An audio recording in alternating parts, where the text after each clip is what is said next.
subscribe to our channel like tan nagu dhiirigeli inta lacag ka magadno Barawa Media oo adeegaha bulshada waxa idin soo gudbinayaa degmada Barawe xaaladda ay saakay iyo maalmahan oo dhanba ay ku sugan tahay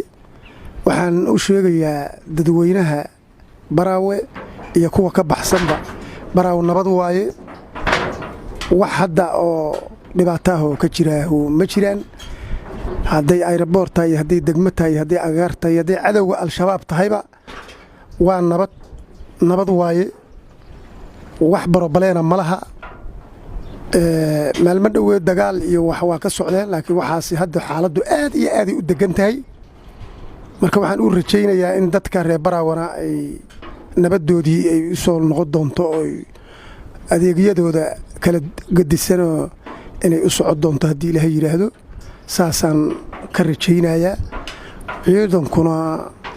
waa u diyaarsan yihiin difaacii ay difaaci jireen degmada Barawe oo ay diyaarka u ahaayeen inay hadeerna ay diyaar u yihiin inay difaacaan cadawgii al-shabaab oo awalba aysan wax kale militariga xoogga dalka Soomaaliya ay u taagnayn ay cadawgaas al-shabaab ay u taagnaayeen oo ay inay ka difaacaan dadka shacabka oo maaragtay ay aad wax weeye handadaad iyo qaladaad iyo dhibaato al-shabaab ku hayaan ay u dhimanayeen inay hadeerna u taagnaadaan horena ugu taagnaayeen difaacana ay hadda ay difaacayaan diyaarna aan u nahay waxaan kaloo anigu ku darayaa annaga reer Barawe wax weeye waa og yihiin inaan aniga oo taliyihii ururka ah intaasna ka soo ahaa in cunug yar iyo mid dhexe iyo oday iyo hooyo maanta aan igu kalsoonayn inuusan jirin sida aan amnigooda u sugay ciidanka aan ugu sugay sidaan u ilaalshay sidaan u soo dhaweey jiray sida aan maaragtay u dhaxgalay ciidankaygu ay u shaqeeyeen aad iyo aad oon isku kalsoonayn aad baan uga mahad celinayaa ayagana waa u mahad celinayaa hadeerna waxaan rajaynayaa kulli annagu difaacii aan diyaarka u ma ka harayno annagu wax weeye cid aan maanta aan leenahay wax weeye waa la diriirsannahay oo aan al-shabaab ahayn ma jirto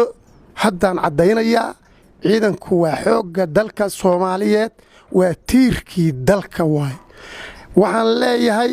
ayadaas lagu kalsoonaado dad si kale raba inay ku noolaadaan ama wax qalloocin haya dadku isku xisaab ma iskuna maskax ma dad baa wax weey wax laga dhaadhicinaya u fakari maayaan inaa waxaasu jirin u fakari maayaan in wax weey qofkaas uu dan gaara wato waxaan leeyahay dadkaas yaan la raacin warkooda hal la raaco wanaaga iyo midka toosan oo aan annaga dhan oo Soomaaliyu aan ku gaari karno maqaan wanaagsan oo fiican oo isqabsi iyo maaragtay aan lahayn iyo is-eeg iyo isdulmi aan lahayn aan ku gaari karno aan aadno maqaankaas aan aadno aan dadka wax weeye isu keenno dadka waxaas qabana aan ka tirno ilaahayna ha ka cabsadeen dalkaanu dadka waa ka badan yahay dalka cadawgu haysto saaka looma socdo dadka hadlayaahu uma socdaan inay u dhintaan ma rabaan laakiin waxay rabaan ayadoo dad loo dhimanayo inay dadkii dhabar jabshaan ayadoo loo dhimanayo inay dadkii dhabar jabshaan u dhimanayay oo aan daacad ay ka ahaa oo looguna talagalayo wax weeye ayagu isu soo diyaarshay ayaa la dhabar jabinayaa anigu waxaan leeyahay annagu al-shabaab aan u diyaarsanna cid aan u diyaarsanna oo kalayto oo waddankan joogta ama waddanka la joogta oo caadi ah oon u diyaarsannahay oon dulminayno ma jiraan madaxda waa jecelnahay waa soo dhoweynaa dadka dhaqankaa waa jecelnahay waan soo dhoweynaa waana la shaqaynaa bulshada Soomaaliyeed meesha annagu aan joogno aad iyo aad ayaan u ilaalinaa waana jecel yihiin annagu waa ognahay balse waxa weeye waa ilaalinaa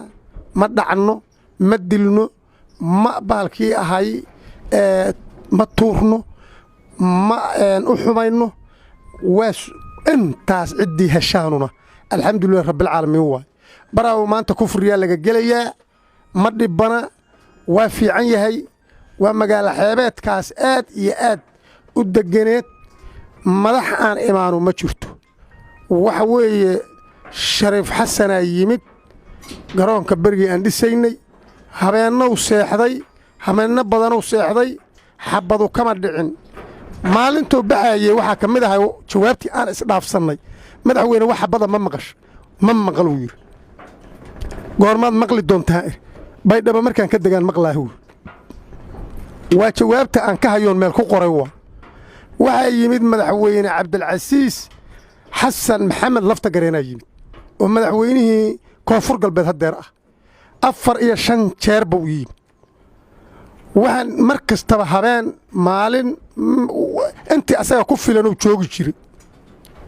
waxaa ilaahay og yahay amniga madaxweynaha aan markuu yimaado aan isku hilqaanno oon maaragtay xoojinno amniga aniga iyo ciidankaas admiso isku duuban 20 kilomitira laga sugi jiray waxa weeye asagana waxaan dhihi jiray madaxweyne haye maxaa hallaysan maxaa hallaabay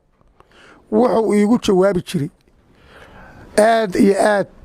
ayaad u mahadsan tahay khayr allah ku siiyo amniga aan haysanno oo meeshaan yaallaaho meel ow ka jiraaho ma jiraan afkiisa uga yidhi waxa weeye aniga waxaan doonahayaa cadaalad aniga ciidankayga u baahanna dad aan waxba ka ogayn oon meeshaan garanayn oon weligood lug soo dhigin oon weligood wax uga dhiman ciidanka 54 askari oo askartii aan isla dhimanna ah oo kuwaanu aysa ku dareen haddeer daraad galab la laayay ayaa shabaab iga laayay waxayna u la'anayeen dalka iyo dadkooda iyo ay u la'anayeen iyo degmadaas baraawo marka in wax weeye gadaal ciidankaygii laga toogto ama waxaana filanayno ay dhacaan aad baan uga xuma aad iyo aadaan uga xuma waxaan marka leeyahay annagu waxaan nahay xoogga dalka soomaaliyeed dadkana ma dulminno dulurna haddeer ma annaa dulmin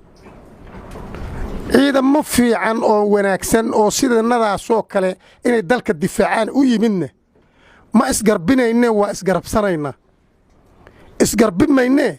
oo isriixi mayne waa isgarabsanaynaa laakiin waxa weeye dad si kale ah iyo ciidan wax weeye u diyaarsan inay dalkii difaacaan isma qaadan karaan anigu waxaan leeyahay oon soo dhowaynayaa oon maanta waa maalin adduune waxa weeye waa la dhimanayaa dad mas-uuleena wararka markii la hadlahayo war jareexaa oon weliga kaa harayn oo waxaani miidiya waaye waxaani waxa weeye waa war isgaarsiin ummaddu ay wada maqlayso waay war aan soo laabadoono xasaasiyad xun ah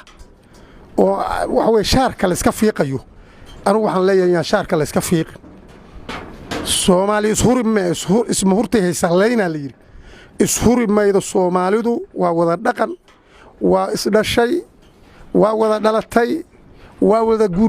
iska guursataa ilmaha iyo waalid iyo walaal iyo awowey ayeeyay isu yihiin raashinkay wada cunaan guryahay wada degan yihiin aniga waxaan soo jeedinayaa saaka war odaynimo aan soo jeedinayaa aniga waxa weeye sargaalkaas aan hadda ahay ayaan ku shaqaynayaa anugu soomaaliya meel aana soo marino waa yartahay shaqada aan ka soo shaqeeyana waxa weeye wax iga hor yimaada oo midda hadda maanta taagan ka xun anugu weligay lama soo kulmin mana arag ilama soo gudboonaa baa inii sheegi maayo